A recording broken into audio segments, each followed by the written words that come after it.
That's called, what is it called? Not recoil, but when it's really springy, what do you call that?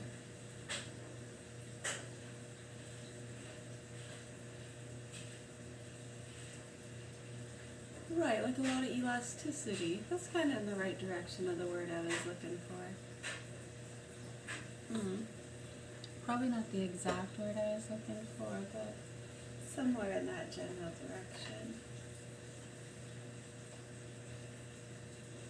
It is a really beautiful morning.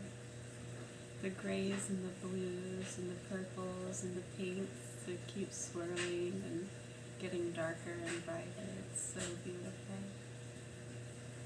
Yeah, I'm going to turn it around actually. We're going to do a full read on, what are we doing? Oh yeah, we can do, well we started the other one, right? We have like 3 going right now. You want to finish the word? We might have one of these too. We got some Mary Janes yesterday. I love Mary Janes. You gotta suck them slowly though. You don't want to chew them. It's not good for your teeth. Yeah, let it melt slowly. The peach blossoms too, yeah? Because the peach blossoms, if you chew those, yeah, the way it it's like butterfingery. Yeah, it gets crunchy in your teeth. I hate that feeling. You just have to let it melt. Yeah, exactly. Yeah, I'm going to turn it around so you can see the sky.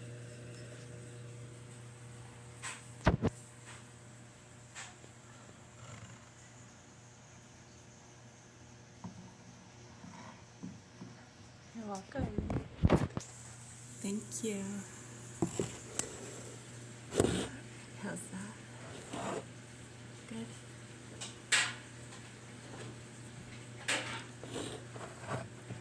Like that?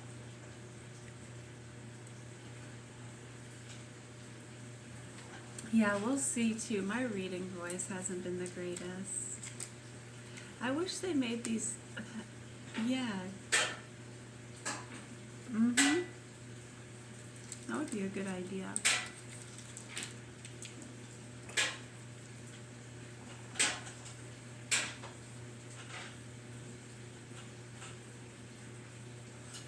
Alright, we're almost done with this one,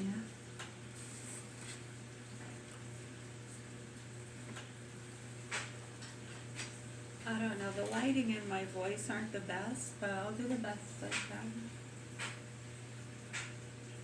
Yeah, good morning. Hello. Good, good. Thanks. How are you?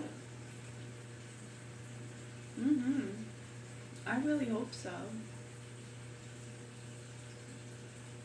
Alright, page 143 we were on, yeah?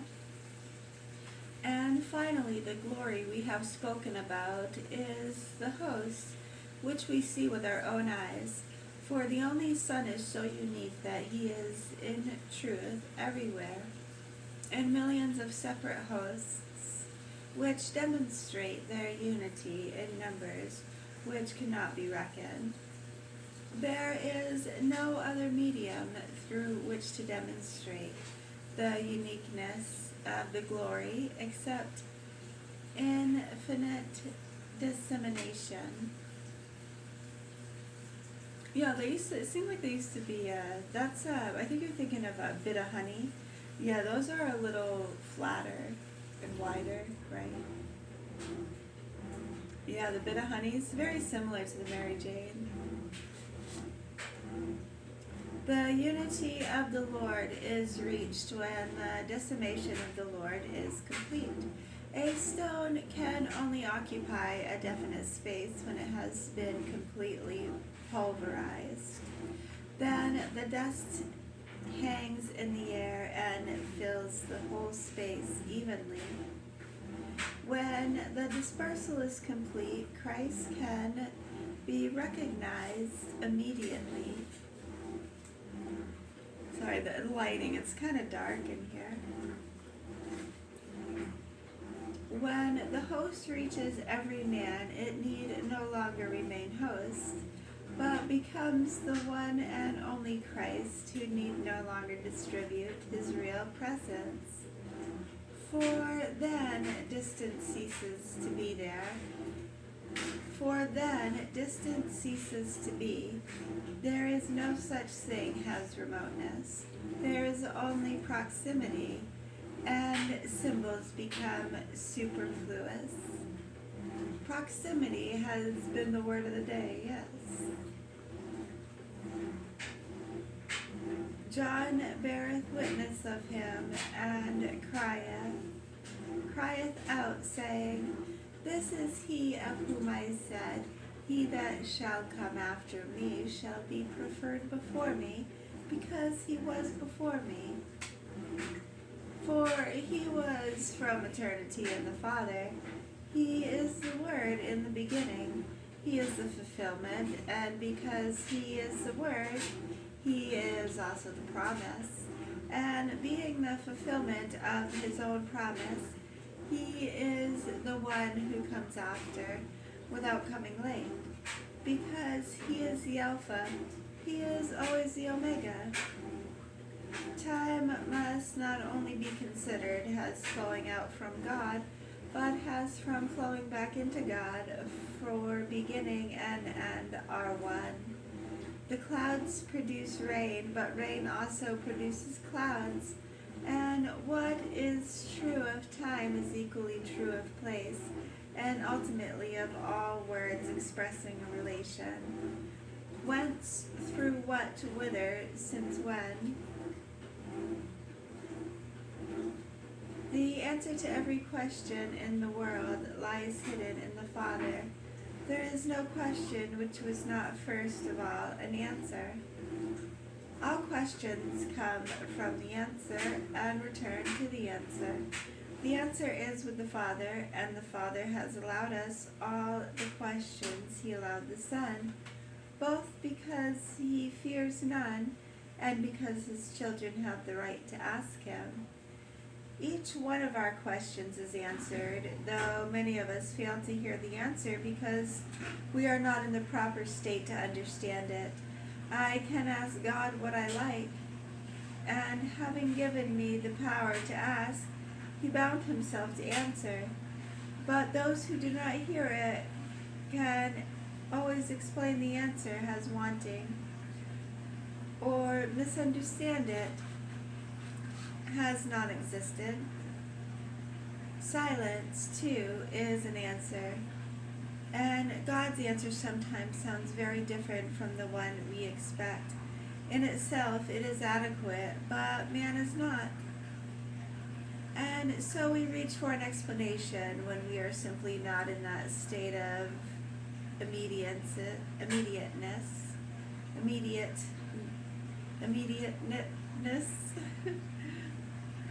in a state of immediateness, which gives us direct access to the answer. Sin hampers our understanding, and of his fullness we have all received, and grace for grace. The fullness is both equally, but the one and indivisible, which cannot be analyzed or broken up into faith. I'm going to restart that paragraph. The fullness is both equally,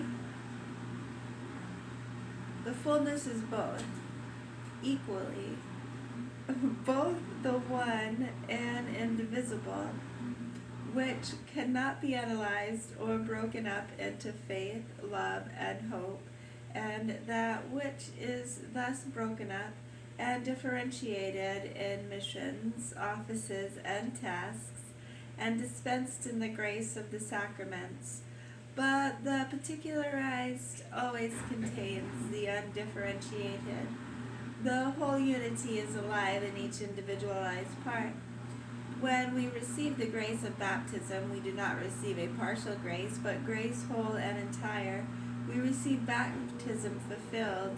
Baptism has the fullness, not only the fullness of faith, love, and hope, But fullness has such. Fullness is the unity of all particularity.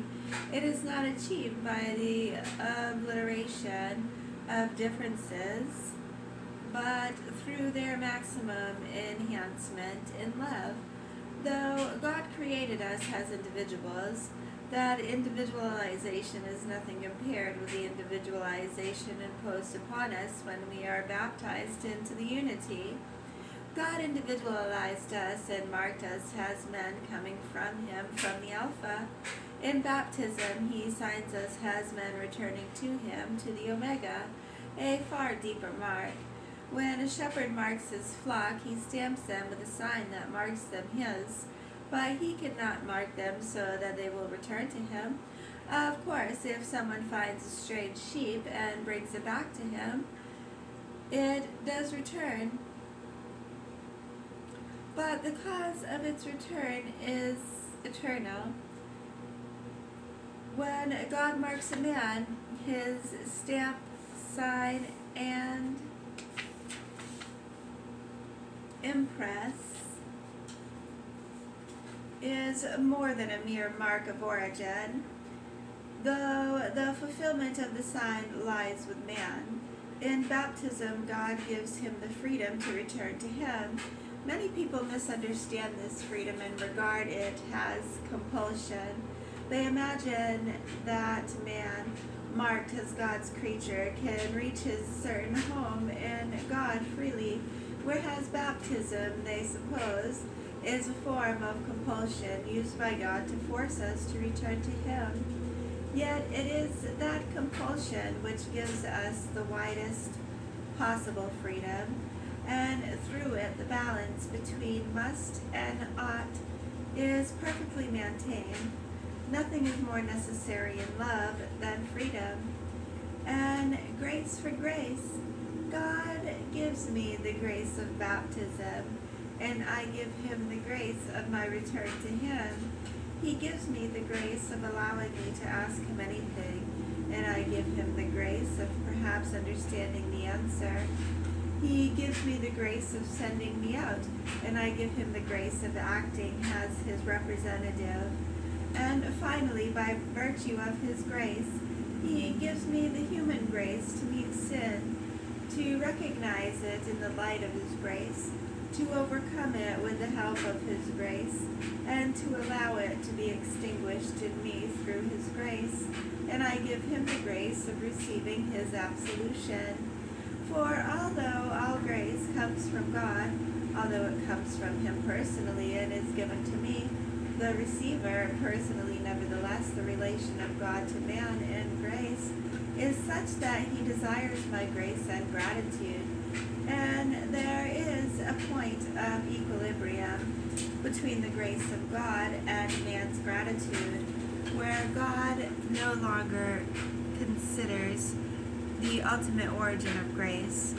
For what God gives, He gives absolutely and entirely, giving us the right of ownership, even though everything ultimately comes from Him. As one baptized, I am of course baptized through the grace of God. Yet in the eyes of God, I really own that grace.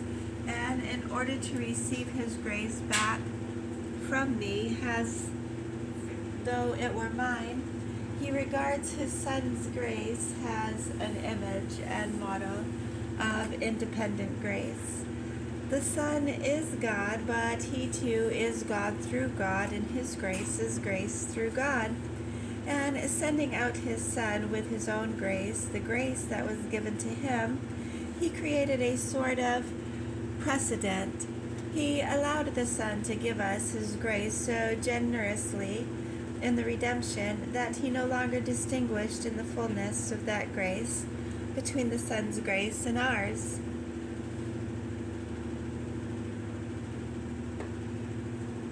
For the law was given by Moses, grace and truth came through Jesus Christ.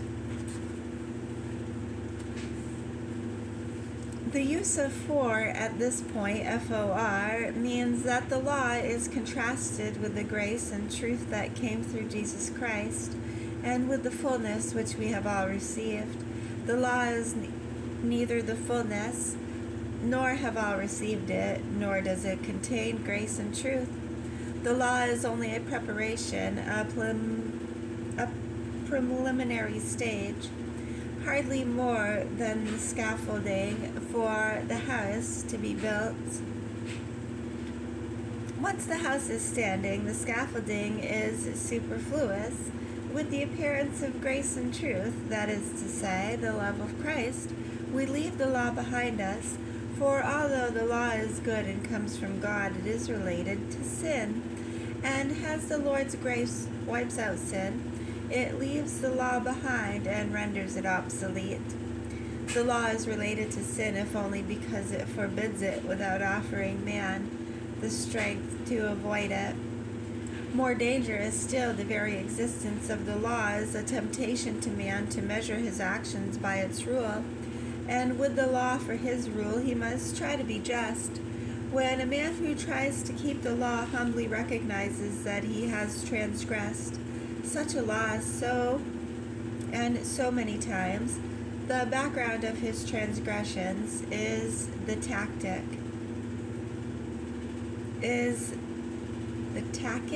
T-A-C-I-T, is the tacket, is the tacket, but nonetheless clear implication that he has kept it in other respects. His transgressions stand out in relief against the background of his observance. A Christian who confesses that he has not been to Mass on 3 Sundays implies that he has fulfilled his duty at other times. Anyone who measures his life by the law has a standard in his hand. The law binds a man to himself and hinders him from binding himself to God. The law is always finite and limited.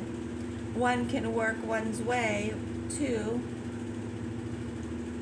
the end of it. The law is always finite and limited.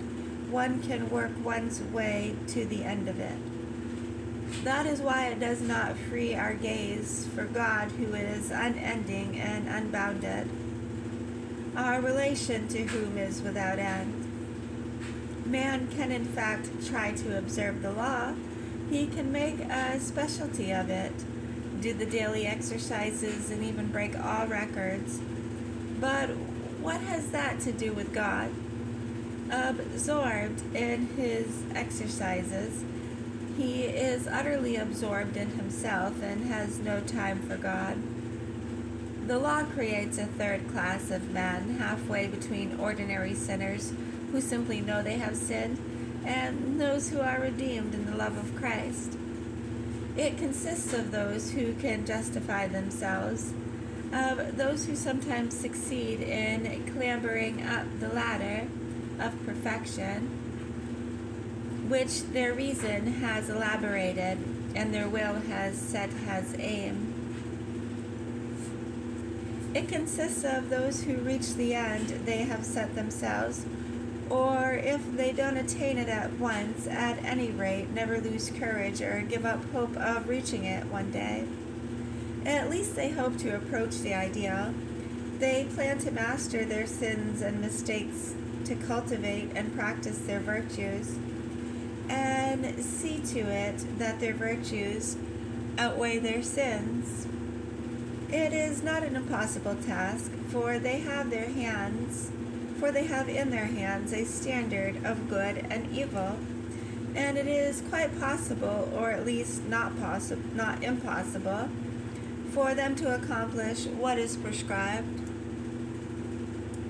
The good set before them is the law, is a definite sum. The good sum before them in the law is a definite sum. It consists of a definite amount, and given time and patience, one can gradually add part to part and complete the total.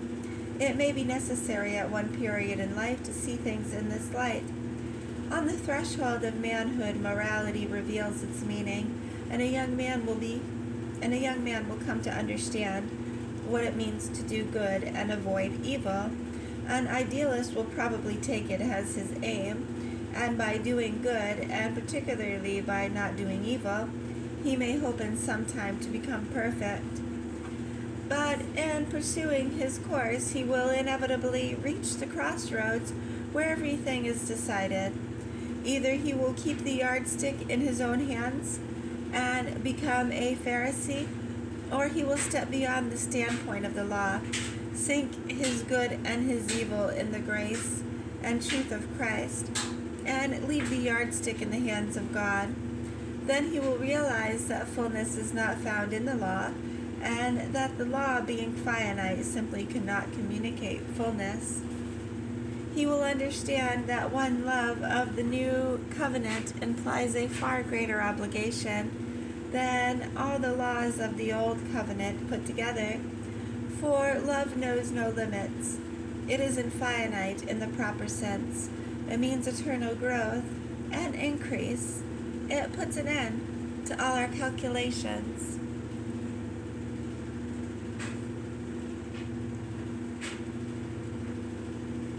It is only in the infinity of love that man experiences what the good is in truth.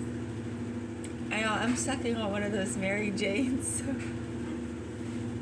And that is why it is only then that he discovers what evil sin, that he discovers what sin is in truth. Rereading that sentence. And that is why it is only then that he discovers what evil, what sin is in truth.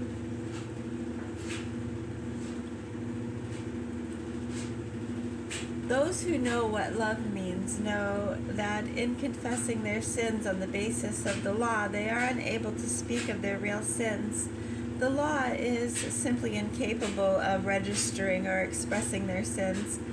Even if a man has really committed the various wrongs which he confesses, the sum of these formulated wrongs is never identical with his sin before God. Someone in class is doing a funny example.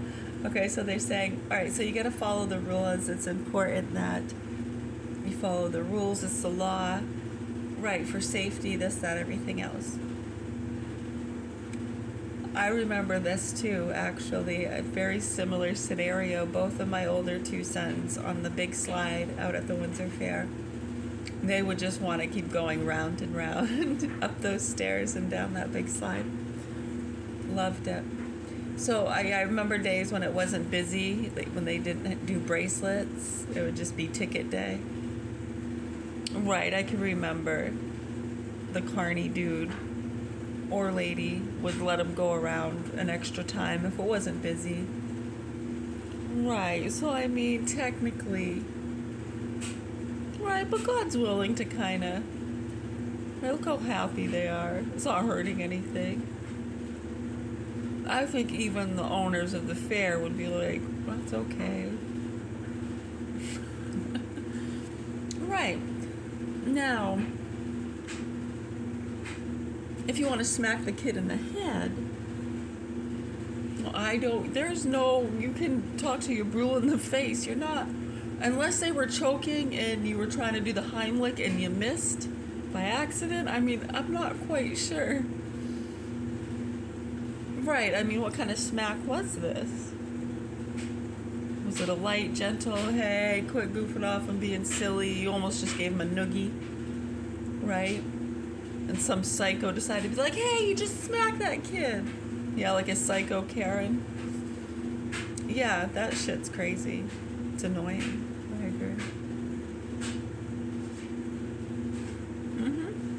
That's evil. Yeah, whoever's screaming, hey, he just smacked that kid, when he was just giving him a noogie. Right, and now the kid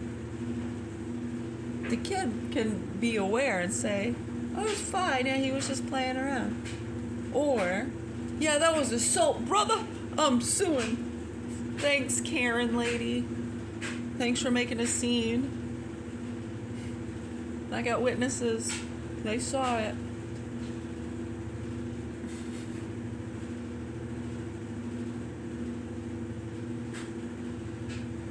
I didn't see anything. I actually didn't see it. No, it was just at the corner of my eye. I mean, I did see he put his hand on his head. I mean, I couldn't tell you if it was. It seems like it playful. I mean, but I don't know. I can't make that call. Am I in trouble for my taxes or? Right. So I agree. Right. You went through a stop sign. Now, did you roll through it slowly on a country road? There was no traffic, or did you blast through a busy intersection? Didn't even slow down. I didn't even see you put your brakes on.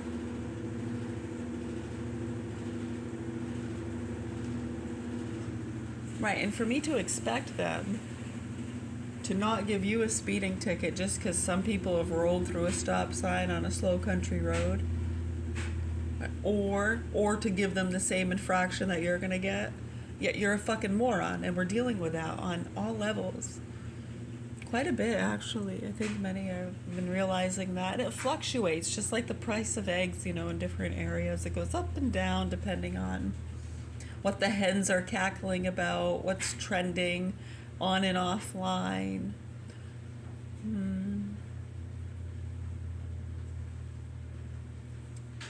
What are they offended about? What's the hot topic this week? An accusation formulated according to the law is a symbolic accusation. I had to let that Mary Jane. I know it's different for some reason when I'm reading out of the book. I don't know. When I was talking like that, it was easier for me to kind of just roll the Mary Jane around in my mouth and let it melt. But when I'm trying to read and flow with the reading, yeah, I can just kind of tuck it in the corner of my mouth, and then you know how it melts slower and you forget it's there. Yeah, I don't want to get a cavity. Anyways.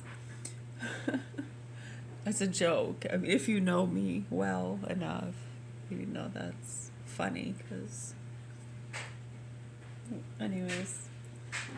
But when a sinner who knows what love is examines his conscience in order to show it to God in confession, he sees within his soul a formless swamp of sin, with all sorts of half-submerged objects projecting from it. He catches hold of a few, of as many as he can hold, so has to give the swamp some sort of form, but he knows perfectly well that he is not exhausting the swamp.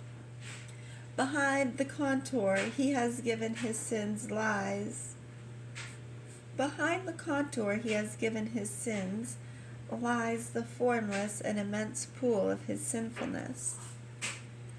At that remains unsaid that he will never be able to say. All that he has forgotten, that he never fully knew, that he will never be able to see. In the moment of absolution, he feels the boundlessness of the unsaid, the greatness of the grace which pours in upon him enables him to gauge the greatness of the guilt forgiven him. How deep the vessel must be that needs so much to fill it. The grace and truth of Christ mark the end of the grace and truth of the law. Finite grace and truth are surpassed by infinite grace and truth. There was grace, too, in the Old Covenant, but grace that was still entirely in God and with God, in suspension, as it were above the world, beyond man's reach. On God's side was infinity, on man's side all was still finite. God's grace lay in giving man a law that corresponded to his limitations. Within the framework of this finite norm, man could attain a limited perfection, but measured by the infinite standard of God, the finite framework fell to pieces. That is why God sent his Son into the world, so as not to measure and judge any more, so as to judge everything by love, which is infinite. Grace was no longer entirely with God. It was given to man, not only shown to the sinner from afar, but given to him as his own, in such a way that my sins and God's love are not merely oppressed, but so that my human love receives a fullness, a greatness, and a value through Christ that is rounded off in grace.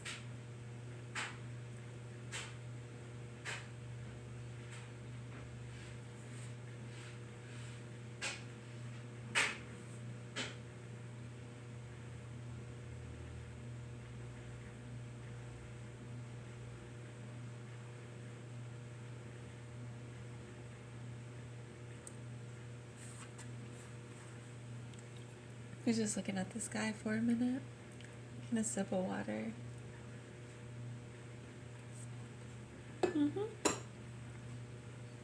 7:24 here in the morning.